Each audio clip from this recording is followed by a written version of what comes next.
نے جو پچھلے زندگی میں حسبنا وما وجدنا علیہ آباءنا، ہم نے اپنے بڑوں کو جس طرح پایا ہے اور انہوں نے مجوسیوں سے جو جوابات سیکھے ہیں، ہمیں انہوں نے وہ کتابوں میں لکھے ہیں، ہمارے مولوی اس پر ایمان لائے ہیں۔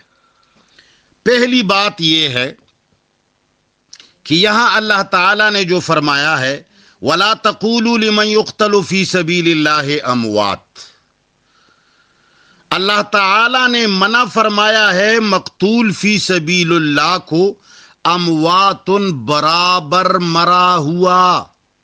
اللہ فرماتے ہیں ان کو یوں نہ سمجھو کہ وہ ہمیشہ ہمیشہ کے لیے مر گیا، جس طرح مشرکین کا عقیدہ تھا کہ جب یہ لوگ مر جائیں گے تو دوبارہ کوئی زندگی نہیں، یہ بس چلے گئے، مزوں سے محروم ہو گئے، عیش و عشرت سے محروم ہو گئے، لہٰذا جب ہم مٹی میں مل جائیں گے، جب ہماری ہڈیاں اور پسلیاں ساری جدا جدا ہو جائیں گی تو دوبارہ کوئی زندگی نہیں۔ تو اللہ تعالیٰ نے فرمایا کہ تم مقتول فی سبیل اللہ کو ہمیشہ ہمیشہ کے لیے مردہ مت سمجھو۔ یہ پہلی توجیہ ہے جو گزارا کر رہی ہے۔ گزارا سب سے اچھی توجیہ یہ بھی نہیں ہے، اس لیے کہ یہاں بھی خصوصیت کے ساتھ ان کی خصوصیت نہیں رہتی، اس لیے کہ دیگر اموات بھی ہمیشہ ہمیشہ کے لیے نہیں مرتے بلکہ وہ بھی زندہ ہو جاتے ہیں۔ یہاں خصوصی انعام مراد ہے، لہٰذا یہاں معنی ہوگا مستقبل کا وَلَا تَقُولُوا لِمَنْ يُقْتَلُ فِي سَبِيلِ اللَّهِ أَمْوَاتٌ بل احیاء ولکن لا تشعرون۔ پہلی بات تو یہ ہے کہ یہاں شعور کی نفی ہو گئی ہے۔ شعور کی اگر کوئی تحقیق پڑھ لے اور سن لے، شعور حواس خمسہ کے ساتھ ان کو حاصل کیا جاتا ہے۔ تو پہلی بات تو یہ ہے کہ ان کی جو زندگی ہے وہ حواس خمسہ سے معلوم نہیں ہوتی، لہذا حواس خمسہ کے علاوہ انسان کے پاس کوئی اور سورس موجود نہیں ہے۔ تو ان خواص خمسہ سے ان کی زندگی معلوم نہیں ہوتی، تو لہٰذا اس پر کتابیں لکھنا، اس پر دلائل دینا کہ وہ ایسے زندہ ہے وہ ویسے زندہ ہے، یہ اللہ کی کلام کی تردید کرنا ہے، اس لیے کہ اللہ نے شعور کی نفی فرمائی۔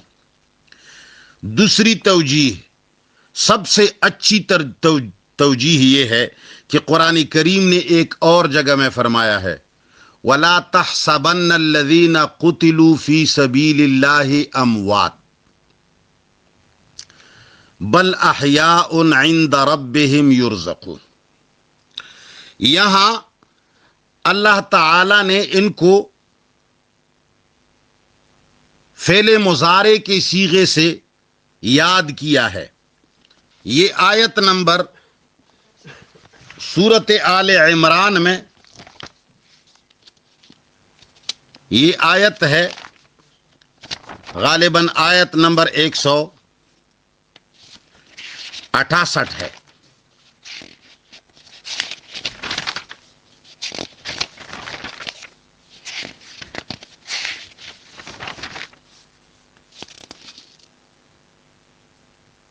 وَلَا تَحْسَبَنَّ الَّذِينَ قُتِلُوا فِي سَبِيلِ اللَّهِ أَمْوَاتٌ بَلْ أَحْيَاءٌ عِندَ رَبِّهِمْ يُرْزَقُونَ۔ یہاں دیکھو فعل مضارع کا صیغہ آیا ہے، اور فعل مضارع کی صیغے میں حال اور مستقبل دونوں کا پایا جانا ضروری ہوتا ہے۔ وہ حال کا بھی معنی دیتے ہیں، استقبال کا بھی معنی دیتے ہیں۔ اب ہمارے مسلمانوں نے ان دونوں آیات سے حال کا معنی لیا ہے کہ تم انہیں مردہ مت کہو بلکہ وہ زندہ ہیں۔ ان کا خیال یہ ہے کہ اب زندہ ہیں۔ ہم کہتے ہیں کہ یہاں اللہ تعالی نے یرزقون فرمایا، یہ فعل مضارع ہے۔ فرحین بما آتاہم اللہ من فضلہ ویستبشرون بالذین لم یلحقوا بہم من خلفہم اللہ خوف علیہم ولا هم یحزنون۔ ولا تحسبن الذین قتلوا، یہ فعل مضارع کا صیغہ، اور یہاں بھی انہوں نے حال مراد لیا ہے، لیکن اللہ تعالیٰ نے قرآن کریم کے اندر ایک اور جگہ کے اندر یہ آیت اس کی تفسیر کی ہے. اللہ تعالیٰ نے فرمایا والذین ہاجروا فی سبیل اللہ ثم قتلوا او ماتوا لیرزقنہم اللہ رزقا حسنا.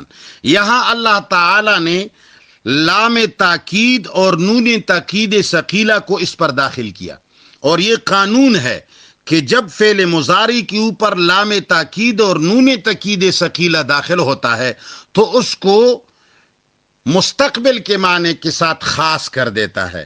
لہذا دونوں آیتوں کی تفسیر اللہ نے خود فرمائی کہ یہ کام روز قیامت ہوگا.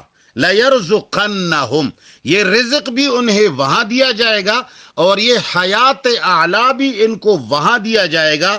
یہاں بھی امواتن اس میں فاعل آیا ہے، لہذا اور احیاء صفت مشبہہ ہے، اس کو بھی ہم اس میں فاعل ہی کے معنی میں لیں گے. جس طرح کہ الانبیاء کا معنی ہے الانبیاء خبر دینے والے، تو اسی طرح احیاء کو اس میں فاعل کے معنی میں زندہ ہونے والے. لہذا ان کو قیامت کے دن ایک اچھی اور بہترین زندگی عطا ہوگی. زندہ تو ساری دنیا والے ہوں گے، لیکن اللہ ان کو خصوصی مہمان نوازی کریں گے. اور یہ اللہ تعالی نے والذین ہاجروا فی سبیل اللہ ثم قتلوا او ماتوا لیرزقنہم اللہ رزقا حسنا، تو یہ نونی تاکید ثقیلہ اور لام تاکید کے داخل ہونے سے اس کی تفسیر ہو گئی کہ یہ حیات اور یہ زندگی اور یہ نعمتیں ان کو مستقبل کے اندر قیامت کے دن ملیں گی. لہذا معنی ہوا کہ تم جب ریاست قائم کرو گے، اللہ کے قانون کو غالب کرو گے، تو تم اس میں مقتول ہو کر مر بھی سکتے ہو، لیکن اللہ فرماتے ہیں کہ ان کو مردہ مت کہو بلکہ یہ زندہ ہونے والے ہیں. عند ربہم 168 آل عمران میں اللہ نے فرمایا اللہ کے ہاں، یعنی قیامت کے دن. اور ایک معنی اس کا اور بھی ہے، وہ ان سب سے زیادہ خوبصورت ہے، وہ تقریباً ان دونوں سے اچھی توجیہ ہے کہ اللہ تعالیٰ فرماتے ہیں وَلَا تَقُولُوا لِمَنْ يُقْتَلُ فِي سَبِيلِ اللَّهِ أَمْوَاتٌ بَلْ أَحْيَاءٌ وَلَكِنْ لَا تَشْعُرُونَ. اس کا معنی یہ ہے کہ جو لوگ دنیا کے اندر اللہ کے راستے میں جہاد کر کے قتال کر کے مقتول ہو جاتے ہیں، تم ان کو زندہ